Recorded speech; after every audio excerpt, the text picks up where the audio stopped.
Hello students, welcome to my YouTube channel. How are you? I hope you will be fine.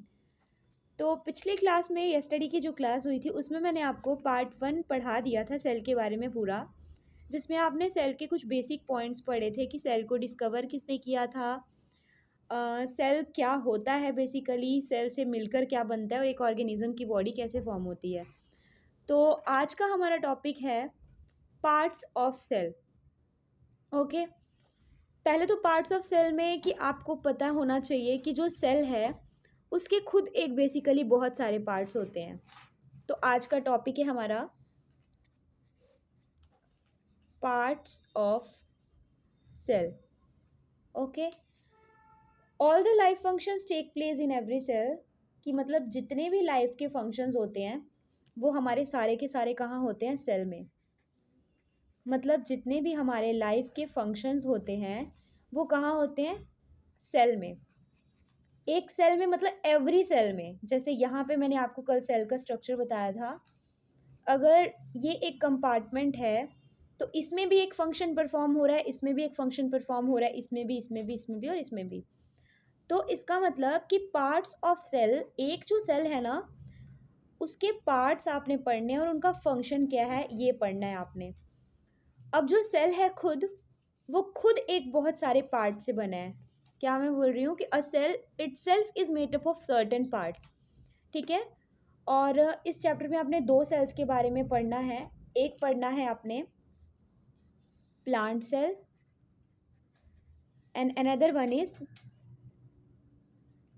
Animal cell. Plant cell पढ़ना है और animal cell पढ़ना है। ठीक है, तो अब मैं आपको एक एक करके सेल का स्ट्रक्चर, जो मैंने कल आपको बताया था कि रॉबर्ट हुक ने जब कॉक देखा था तो उन्हें कुछ इस तरीके का स्ट्रक्चर दिखा था। ये जो स्ट्रक्चर था ही called as one compartment as cell, कि उन्होंने एक कंपार्टमेंट जो था ना उसको नाम दिया था सेल। तो उसी एक सेल को उठा के जस्ट आपको इमेजिन करना है कि उस एक सेल का स्ट्रक्चर कैसा दिखता है। ठीक है, तो मैं यहाँ पे स्टार्टिंग से एंड बनाती जाऊँगी और जो जो पार्ट्स मैं बनाऊँगी उसका मैं नाम भी आपको लिखवाती जाऊँगी। तो यहाँ पे सबसे पहले मैं बनाने जा रही हूँ एनिमल सेल। तो कुछ इस तरीके का स्ट्रक्चर होता है सेल का, और ये जो पहली लेयर होती है इसे हम कहते हैं सेल मेम्ब्रेन। अच्छा, इसका फंक्शन क्या है? सारे पार्ट्स का फंक्शन हम ब्रीफली पढ़ेंगे, बट पहले आप बनाते चलो और साथ साथ में मैं आपको इसके फंक्शन बताऊंगी। सेल ऐसा होता है, जो इसकी फर्स्ट लेयर होती है वो होती है सेल मेम्ब्रेन। अब सेल है तो सेल के अंदर न्यूक्लियस भी होता है। ठीक है, अब न्यूक्लियस की डिस्कवरी भी हुई थी बाद में, इसे हम बोलते हैं न्यूक्लियस। ओके, फिर इसके अंदर कुछ इस तरीके का स्ट्रक्चर होता है, थ्रेड लाइक स्ट्रक्चर, जिसे हम बोलते हैं क्रोमोसोम्स। ओके, उसके बाद कुछ इस तरीके से स्ट्रक्चर भरना है आपने इस सेल के अंदर, जिसे हम बोलते हैं cytoplasm. What is it called? It is cytoplasm. Okay, then इसके अंदर आपको स्ट्रक्चर बनाना है एक और कुछ इस तरीके का, जिसे हम बोलते हैं माइटोकॉन्ड्रिया।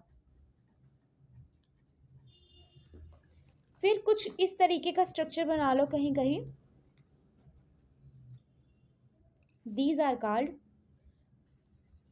लाइजोसोम्स। अभी आपको ये समझ नहीं आ रहा होगा कि मैं क्या बना रही हूँ। जब एक एक करके हम इसके पार्ट्स के फंक्शन पढ़ेंगे तो आपको खुद ही ईजिली क्लियर हो जाएगा कि इन पार्ट्स का, ये सेल के बेसिकली पार्ट्स हैं।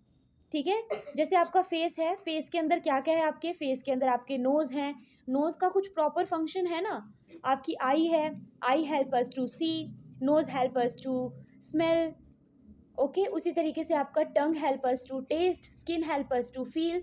जैसे आपके सेंस, 5 सेंस ऑर्गन्स हैं, उनका अलग अलग काम है, वैसे ही सेल के ये पार्ट्स हैं और इन पार्ट्स का कुछ काम है जो कि हमारी डेली जो बेस पे फंक्शंस होते हैं उनको हेल्प करता है ये फंक्शन परफॉर्म करने में। ओके, फिर उसके बाद कहीं पे आप ऐसा इस तरीके का स्ट्रक्चर बना लो, इस तरीके का, and this is called vacuole, ठीक है। फिर आप यहाँ पे एक इस तरीके का स्ट्रक्चर बना लो, this is called, short form में अगर बोलें तो ER, और ER की फुल फॉर्म होती है एंडोप्लाज्मिक रेटिक्यूलम। तो बस इतने पार्ट जो हैं वो सफिशेंट हैं। अब न्यूक्लियस के साथ एक उसकी मेम्ब्रेन भी होती है, ये वाली, ये पार्ट जिसे हम बोलते हैं न्यूक्लियर मेम्ब्रेन, ठीक है। तो चलिए एक एक करके अब हम इसके पार्ट्स को पढ़ते हैं। ये है आपका एनिमल सेल, और एग्ज़ाम में बोर्ड क्लासेस हों, चाहे वो आपके स्कूल्स के जो पेपर्स होते हैं उसमें, या जो आपके एनुअल जो स्कूल वाले लेते हैं पेपर उसमें, चाहे बोर्ड की 8th क्लास है आपकी, तो ये क्वेश्चन हर बार आता ही आता है कि व्हाट इज़ एनिमल सेल। तो पहले तो आपको ये बनाना है और एक एक करके अब इसके पार्ट्स को पढ़ते चलते हैं। तो सबसे पहले हमने बनाया था ये ऊपर वाली layer, that is called your cell membrane, ठीक है, सेल मेम्ब्रेन। तो स्टार्ट करते हैं कि व्हाट इज़ सेल मेम्ब्रेन। मैं सारा तो नहीं आपको बताऊंगी, बट बेसिकली इसके कुछ पॉइंट्स बताती चलूँगी।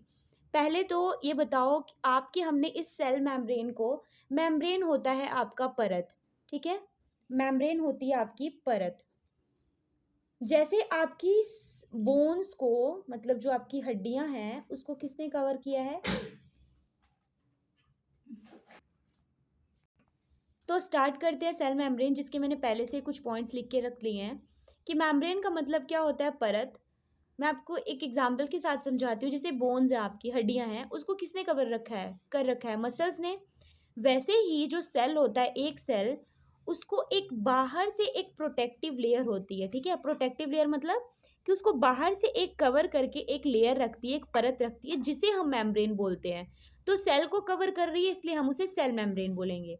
तो सेल मेम्ब्रेन का पहला पॉइंट क्या, कि ये एक फर्स्ट लेयर होती है, ठीक है। दूसरा कि ये एक प्रोटेक्टिव लेयर होती है। तीसरा, इसका काम होता है सेल को शेप देना, और आप कह सकते हो रिजिडिटी देना। रिजिडिटी का मतलब भी शेप होता है। प्रोटेक्शन हमने पढ़ लिया कि प्रोटेक्टिव लेयर है तो प्रोटेक्शन देगी ये सेल को। और इसके पास कुछ टिनी होल्स होते हैं या टेनी पोर्स होते हैं, जो कि हेल्प करता है मटेरियल को लीविंग के लिए और एंटरिंग के लिए, ठीक है। और इसका जो दूसरा नाम है, इसका नाम है प्लाज्मा मेम्ब्रेन। आप इसे प्लाज्मा मेम्ब्रेन भी कह सकते हो, सेल मेम्ब्रेन भी कह सकते हो, और तीसरा नाम भी है जो नाम है selectively permeable membrane. Cell membrane के 3 नाम हैं। एक हो गया आपका प्लाज्मा मेम्ब्रेन, दूसरा हो गया सेल मेम्ब्रेन खुद, और एक है सिलेक्टिवली परमिएबल मेम्ब्रेन, जिसे आप शॉर्ट फॉर्म में कह सकते हो SPM। अब इसका नाम सिलेक्टिवली परमिएबल मेम्ब्रेन ही क्यों पड़ा? देखो, मैंने जो सेल मेम्ब्रेन बनाई थी, ये सेल है, सेल की पहली लेयर ही तो मैंने आपको बोली कि ये सेल मेम्ब्रेन है, या आप इसे प्लाज्मा मेम्ब्रेन भी बोल सकते हो, या आप इसे सेमी परमिएबल मेम्ब्रेन भी बोल सकते हो। ये जो सेमी परमिएबल मेम्ब्रेन है ना, ये सेल मेम्ब्रेन है या प्लाज्मा मेम्ब्रेन, इनके पास छोटे छोटे यहाँ पे पोर्स होते हैं। पोर्स मतलब होल्स होते हैं, जो कि मटेरियल को अंदर आने में और बाहर जाने में हेल्प करते हैं। तो सिलेक्टिवली का मतलब क्या होता है? सिलेक्टिवली का मतलब होता है कुछ चीज़ें सेलेक्ट करना। परमिएबल का मतलब होता है परमिशन, है ना। और मेम्ब्रेन का मतलब क्या होता है? परत। मतलब ये एक ऐसी मेम्ब्रेन है जो कुछ ही चीज़ों को अलो करती है लिविंग करने के लिए, मतलब सेल के बाहर जाने के लिए, और कुछ ही मटेरियल्स को ये अलो करेगी सेल के अंदर आने के लिए। तो आई होप कि आपको सेल मेम्ब्रेन ये जो फर्स्ट पार्ट है ये तो समझ आ ही गया होगा. अगेन आई एम रिपीटेड कि cell membrane is the first layer. It is a protective layer. It gives shape और rigidity to the cell. It helps in protection to the cell. It has tiny poles, or you can say tiny holes, which help in material for living or entering in the cell. It is also called plasma membrane or cell membrane. It is also called selectively permeable membrane because it permits only some materials for living or entering inside the cell. So this is all about cell membrane. Next we were shifting towards, हमने cell membrane पढ़ लिया, तो अब हम shift करते हैं nucleus के अंदर. Okay, and one thing is more about cell membrane again कि ये जो सिलेक्टिवली परमिएबल मेम्ब्रेन है ना, इसे आप सेमी परमिएबल मेम्ब्रेन भी बोल सकते हो, क्योंकि कल को आप कहीं देखोगे तो आप बोलोगे कि मैम ने हमें गलत बताया. Selectively permeable membrane semi permeable membrane ही है. आप सेमी परमिएबल मेम्ब्रेन बोलो, आप सिलेक्टिवली परमिएबल मेम्ब्रेन बोलो, आप प्लाज्मा मेम्ब्रेन बोलो या सेल मेम्ब्रेन बोलो, ये चारों एक ही चीज़ का नाम है. ओके, तो अब हम शिफ्ट करते हैं न्यूक्लियस पे. तो स्टार्ट करते हैं हम लोग न्यूक्लियस टॉपिक. ओके, पहले मैं इन सबके इसके पॉइंट्स लिख देती हूँ न्यूक्लियस के, फिर मैं एक एक करके आपको इसको समझाते चलूँगी. न्यूक्लियस जो है वो होता है बॉस ऑफ द सेल. ठीक है, न्यूक्लियस का काम होता है सारे जो फंक्शंस होते हैं उनको कंट्रोल करना,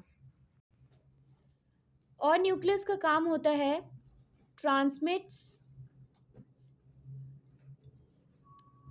characters from one generation to another generation. Okay, अब देखो मैं यहाँ पे एक और सेल बना लेती हूँ कि जब जब मैं आपको वो पार्ट समझाती चलूँगी ना, तो उस पार्ट्स को मैं बताती जाऊँगी कि वो हमने कर लिया.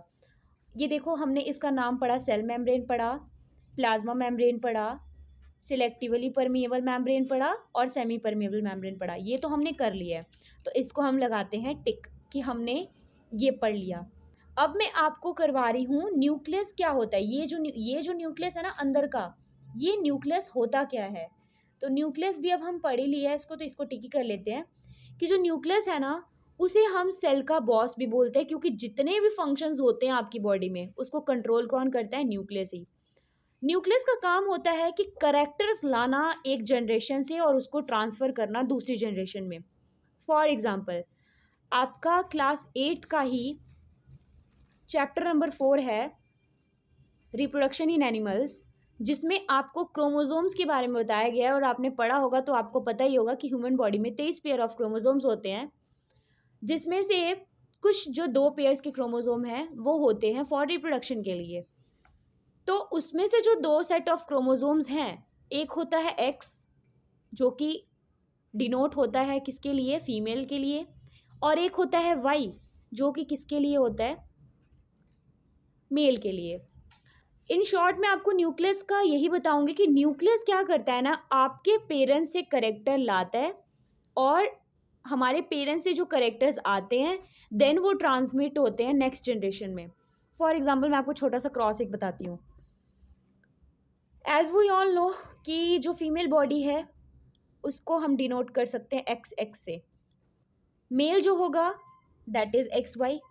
अब आपको पता होना चाहिए कि जो एक बॉडी होती है उसमें 23 सेट मतलब 23 पेयर ऑफ क्रोमोसोम होते हैं. तो एक्स फीमेल बॉडी है ये. इस क्रॉस को अगर आप ध्यान से समझोगे तो आपको पूरा समझ आ जाएगा, और ये मेल बॉडी है. अब आप बताओ, इसका एक्स एक इधर स्प्लिट हुआ और एक इधर एक्स ये आया, ठीक है. वैसे ही एक इसका एक्स आया और एक इसका वाई आया. अब आप बताओ यहाँ पे इसके पास टोटल कितने क्रोमोसोम थे, 23 इसके पास थे, 23 इसके पास थे. वैसे ही मेल के पास भी कितने होंगे, 23 क्रोमोसोम इसके पास, 23 पेयर ऑफ क्रोमोसोम इसके पास, ठीक है. तो टोटल क्रोमोसोम का नंबर कितना हुआ, 23 और 23 46 क्रोमोसोम, ठीक है. वैसे ही एक्स एक्स जब ये स्प्लिट हुआ तो ये कितना बना, यहाँ पे बना ये 23 और यहाँ पे बना ये 23. मतलब जो भी अभी हम लोग अगर है ना, तो हमारे अंदर भी कितने सेट ऑफ क्रोमोजोम है? 23 पेयर के क्रोमोजोम है। पेयर मतलब 2 पेयर्स, 23 पेयर और 23 पेयर। वैसे ही मेल से भी कितना स्प्लिट होगा?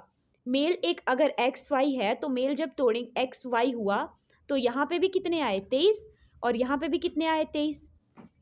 ओके, अब हम करवाते हैं फर्टिलाइजेशन। फर्टिलाइजेशन बाद में होगी, सॉरी, क्रॉस करते हैं।